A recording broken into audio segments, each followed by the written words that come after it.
¿Qué pasa cuando una marca de lujo pierde a su creador? En abril de 2023, Tom Ford, el hombre que convirtió su nombre en sinónimo de seducción, precisión y poder, renunció a su propia marca tras venderla por 2.8 mil millones. El logo quedó. Las tiendas siguieron. Los perfumes continuaron vendiéndose. Pero el alma se fue con él. Durante décadas, Tom Ford no solo diseñó ropa, construyó un universo. Controlaba cada anuncio, cada pasarela, cada centímetro de tela y cada sombra en un escaparate. Su marca era una extensión de sí mismo, una fantasía visual ejecutada con obsesión. Y ahora, por primera vez, todo eso continúa sin él. Este no es un caso más de diseñador vende su marca. Es una pregunta mucho más profunda. ¿Puede sobrevivir una marca cuando todo lo que la hacía especial era una sola persona? Para entender por qué la salida de Tom Ford dejó un vacío que aún no se ha llenado y qué está en juego para el futuro de su imperio, tenemos que volver al principio, al momento exacto en que un arquitecto con ambición desmedida decidió que la moda sería su escenario. Los orígenes. Antes de que Tom Ford fuera un ícono de la moda, era un estudiante de arquitectura con el alma atrapada en otro mundo. Nacido en Austin, Texas, Ford no tenía herencia europea ni contactos en la industria. Lo que sí tenía era una visión. Mientras estudiaba diseño en Parsons, descubrió que la arquitectura no era su destino, era la moda. Pero incluso ahí, su entrada fue meticulosamente calculada. En lugar de lanzarse como un creativo independiente, Ford observó, aprendió y esperó. Comenzó trabajando para marcas como Cathy Hardwicke y Perry Ellis, donde pulió su estilo y entendió los engranajes del sistema. Pero su gran salto llegó en 1990, cuando fue contratado por Gucci. En aquel entonces, Gucci era una marca adormecida. Tenía historia, sí, pero cero relevancia cultural. Era un símbolo del pasado, no del presente. Ford, sin embargo, no vino a rendir tributo, vino a redefinirlo. Y lo hizo con precisión quirúrgica. En 1994, apenas 4 años después de su llegada, fue ascendido a director creativo. Desde ese momento, su influencia se volvió absoluta. No solo diseñaba ropa, dirigía campañas, elegía modelos, controlaba luces, aprobaba fragancias. Su visión impregnaba cada capa del negocio. Lo más sorprendente era su capacidad para convertir sensualidad en estrategia. Mientras otros diseñadores buscaban ser provocadores por moda, Ford lo hacía por método. Sus camisas transparentes, trajes de terciopelo y pantalones de talle bajo no eran provocaciones gratuitas.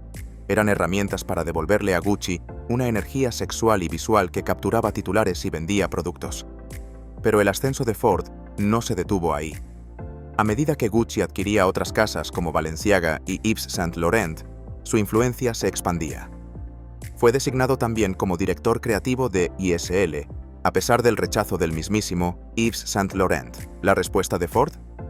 Ignorar el resentimiento y redoblar su apuesta por el impacto. Cada paso que daba no era solo una decisión estética, sino una jugada de poder. Ford no quería ser parte de la industria, quería moldearla. Y lo logró. Pero había un problema. Gucci no era suya.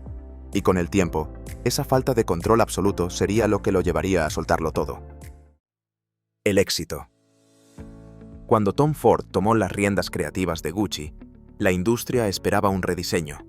Lo que no esperaba era una revolución.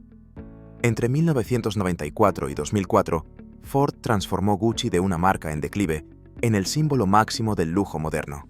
Y lo hizo a su manera, con una mezcla explosiva de erotismo, disciplina visual y control absoluto. Las colecciones de Ford eran imposibles de ignorar. Usó terciopelo como una provocación, revivió las camisas abiertas al límite, convirtió los pantalones de tiro bajo en una firma de estilo y devolvió el deseo al lujo.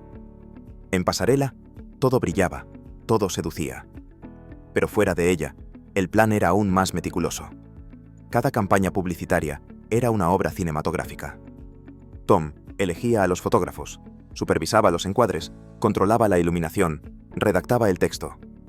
La publicidad no era solo marketing, era narrativa. Y su narrativa tenía un solo protagonista, la fantasía de Tom Ford. Los perfumes no se lanzaban sin su aprobación. Los escaparates no se iluminaban sin su supervisión. Era un perfeccionista obsesivo que no delegaba ni un centímetro de su universo. Ford construyó Gucci como si fuera una película. Cada detalle, cada gesto, cada mirada tenía un propósito. Y el público no podía apartar la vista. El impacto fue inmediato. Las ventas de Gucci se dispararon, las acciones se duplicaron, y la marca, que pocos querían usar, se convirtió en un símbolo de estatus global. Ford no solo vendía ropa, vendía una identidad, la del hombre o la mujer que se atreven, que controlan, que seducen sin pedir permiso. Su visión también contagió a Yves Saint Laurent, marca que lideró paralelamente a pesar del abierto desprecio de Yves hacia él. A Ford no le interesaba agradar, le interesaba dejar huella, y lo logró. Pero no era suficiente. Ford quería más que éxito, quería independencia. En 2004, cuando el grupo Gucci fue absorbido por el gigante francés PPR, ahora Kering, Ford se encontró atrapado. Ya no podía decidirlo todo. Las tensiones crecieron, las fricciones eran constantes. Y finalmente, renunció. El mundo de la moda quedó paralizado. ¿Cómo podía renunciar quien lo había redefinido? La respuesta era simple: control. Si no podía tenerlo todo, no quería nada. Tras su salida, Ford desapareció del radar. Pero no por mucho. En 2005, resurgió con un plan inesperado. En lugar de ropa, lanzó gafas de sol, luego perfumes, luego cosméticos. ¿Moda? Aún no. La estrategia parecía extraña, pero era brillante. Ford entendía algo que pocos comprendían entonces. La rentabilidad del lujo no siempre está en las prendas, sino en los productos de imagen. Un perfume, un labial, una buena campaña. Todo podía ser una entrada al universo Ford sin comprometer la exclusividad. Y así nació su imperio personal, Tom Ford. Esta vez, con su propio nombre, su propia empresa y su propia visión. Acompañado por Domenico De Sole, su mano derecha en los tiempos de Gucci. Construyó una marca que no solo era rentable, sino imposible de copiar. Las tiendas de Tom Ford no eran boutiques, eran sets de cine. Paredes negras, alfombras densas, luces tenues, oro en los detalles. Entrar era un espectáculo. Comprar, una declaración. No había líneas accesibles. No había colaboraciones masivas. Era lujo o nada. La moda llegó más tarde. Ropa masculina en 2007, femenina en 2010, pero siempre bajo sus términos. Distribución limitada, precios altos, máxima curaduría. Incluso cuando regresó a las pasarelas, lo hizo en privado, sin transmisiones en vivo. No buscaba likes, buscaba legado. Y lo consiguió. En pocos años, Tom Ford pasó de ser un diseñador célebre a un símbolo de control creativo absoluto. Su marca era coherente, deseada y rentable. No solo brillaba en la alfombra roja, también dominaba los mostradores de belleza en todo el mundo. Fragrance y cosmética se convirtieron en el motor económico del grupo, aportando la mayoría de las ganancias. Mientras otras marcas se ahogaban en temporadas o se diluían en colaboraciones, Ford permanecía firme, consistente, enigmático. La prensa lo adoraba. Las celebridades lo veneraban. Y los consumidores lo seguían, como si compraran no solo un producto, sino una parte de su mitología. Para muchos, Tom Ford no era una marca. Era una fantasía viva. Y mientras él estuviera al mando, esa fantasía parecía indestructible. La caída. En noviembre de 2022, Tom Ford vendió su imperio por 2.8 mil millones. Y aunque en los papeles la marca seguía viva, algo crucial había muerto: la autoría. Ford accedió a quedarse durante la transición, pero era una despedida con fecha de vencimiento. En abril de 2023, presentó su última colección y se fue. Sin discursos, sin herederos designados, sin una despedida pública, solo una salida elegante y definitiva. A primera vista, todo parecía seguir igual. Las tiendas operaban, los anuncios mantenían su estilo, las colecciones seguían su curso. Pero en el aire flotaba una pregunta incómoda. ¿Qué es Tom Ford sin Tom Ford? La nueva estructura era clara. Estée Lauder, quien ya tenía la licencia de belleza desde 2005, se quedaba con la joya de la corona, la división de perfumes y cosméticos que generaba más de la mitad de las ventas globales. Zegna, por su parte, tomaba el control de la moda, y la línea de gafas se quedaba con Marcolin. Todo estaba dividido, ordenado, repartido. Pero no se puede repartir un aura. La energía que Ford imprimía a cada aspecto de la marca desapareció con él. Y aunque las piezas del negocio funcionaban, la chispa era otra historia. Peter Hawkins, su mano derecha desde los días de Gucci, fue nombrado director creativo. Sobre el papel, una elección lógica. Las colecciones continuaron con trajes precisos, vestidos brillantes, gafas envolventes. Todo técnicamente correcto, pero algo no encajaba. La crítica no fue dura, fue tibia. Y esa tibieza dolía más. Porque el problema no era que la ropa fuera mala, sino que nadie hablaba de ella. No había titulares, no había conversación, no había escándalo ni admiración, solo silencio. Y para una marca que alguna vez definió la provocación con clase, la indiferencia era el peor castigo.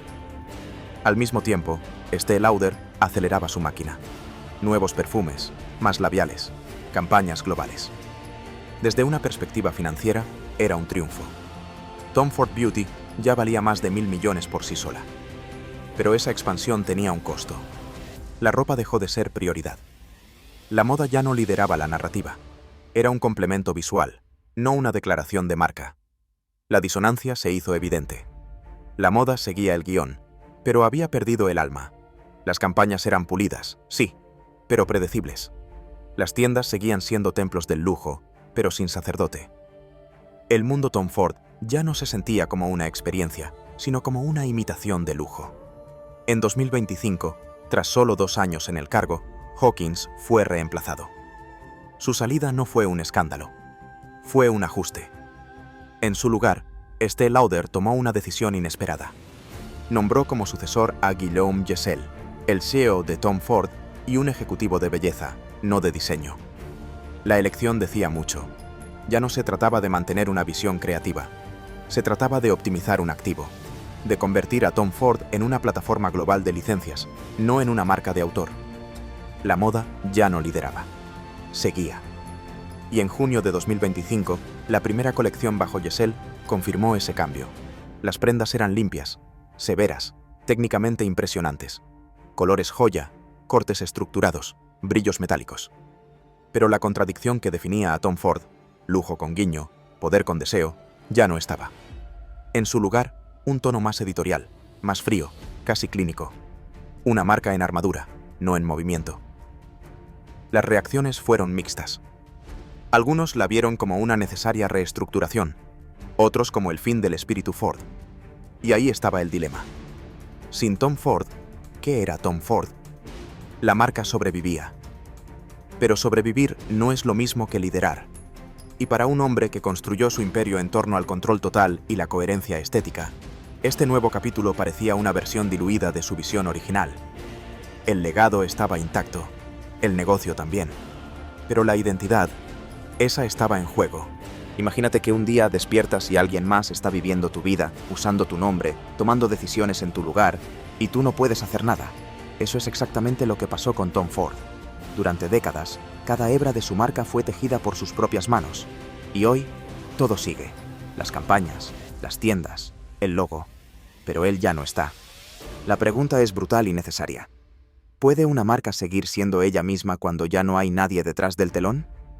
Este no es solo el caso de un diseñador que se retira.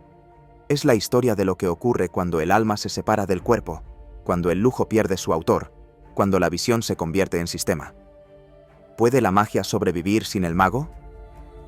En un mundo donde las marcas persona están en auge, el caso de Tom Ford nos obliga a mirar más de cerca y preguntarnos, ¿cuánto vale realmente un nombre? La actualidad.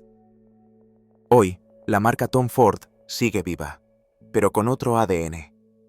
Estée Lauder se concentra en lo que más vende: perfumes, maquillaje, brillos y fragancias que inundan aeropuertos y grandes almacenes. Su enfoque es claro: escala, volumen y expansión global. En ese mundo, la moda es secundaria.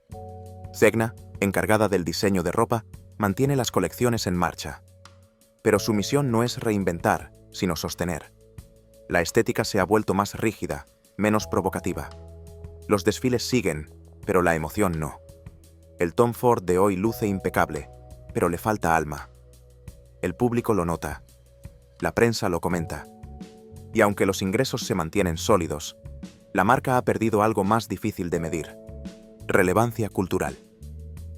Mientras otras casas de moda como The Row o Kite redefinen el lujo con silencios, Tom Ford parece atrapado en una era de glamour que ya no resuena igual. Es elegante, sí. Pero, ¿es actual? Con un nuevo liderazgo que viene del mundo beauty, no del diseño, La marca avanza sin la voz que la hizo única. Y en ese silencio, la pregunta persiste.